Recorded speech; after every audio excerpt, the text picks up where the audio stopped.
Очистку придомовых территорий обсудили на традиционной планерке в управлении ЖКХ. Вопрос очистки дворов удалось решить. Жалобы жильцов практически прекратились. Остались лишь единичные обращения, которые сразу идут в работу.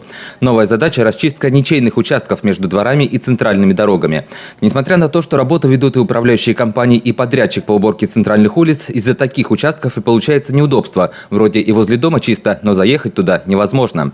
Начальник управления ЖКХ обозначила проблему и предложила искать компромисс. Город один – и делиться на мое-чужое неправильно. И выход искать надо сейчас, чтобы к следующему снежному сезону подойти во всеоружии. По правилам благоустройства рекомендовать управляющей компании прочищать, а спецавтодору прочищать там, где должны прочищать они. То есть либо мы каким-то образом попытаемся решить эту проблему, потому что люди живут, я говорю, вот придомовая чистая, центральная улица чистая, кусок вот этот вот он выпадает как кусок. Либо я вношу все-таки как администрация, разрабатываю в летний период внесение изменений в правила благоустройства и вношу вот так вот.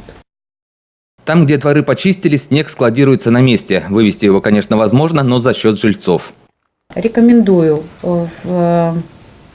при рассмотрении на общих собраниях перечня работы и услуг вынести данный вопрос, то есть внести его в повестку дня на собрание, на рассмотрение. То есть предложите людям, просчитайте, сколько будет стоить вывозка снежных масс с придомовой территории. По словам представителя одной из управляющих компаний, их фирма уже предлагала включить вывозку снега в перечень работ. Результат оказался ожидаем. Когда дошло до финансовой стороны вопроса, люди предпочли складировать снег в своих дворах.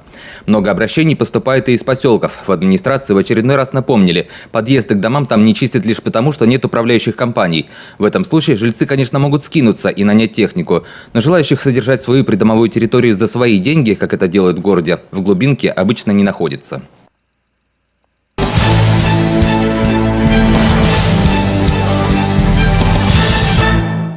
Число пользователей портала госуслуг в Коми выросло более чем на 20%. Специалисты связывают тенденцию с результатом информационной работы среди населения. К концу марта на портале зарегистрировано уже более 188 тысяч человек, из них более 39 тысяч за последние 3 недели.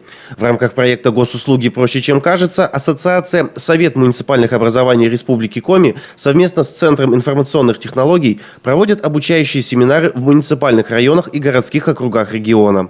В Сосногорске, например, он прошел 21 марта. Далее инициативу по продвижению госуслуг в электронном виде подхватят администрации муниципальных образований. Основная задача компании – информирование как можно большего числа граждан о новых формах и возможностях взаимодействия с государственными органами.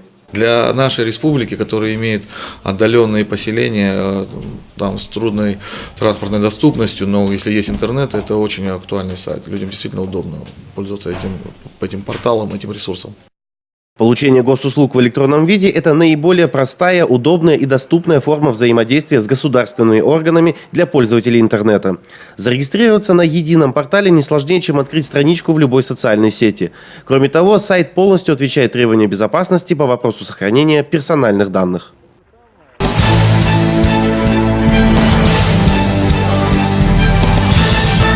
В рамках 65-летнего юбилея Государственного Волжского русского народного хора имени Милославского в городском доме культуры «Горизонт» состоится концертная программа «Волгари поют». Она создана как на основе композиций из Золотого фонда, так и абсолютно новых постановок. «Волгари поют» – это вокально-хореографические картины о волжских берегах, самарские городские романсы, русские народные песни и пляски, а также произведения современных авторов. Концерт состоится 1 апреля в 17 часов. Телефон для справок 563-34 и 535-45.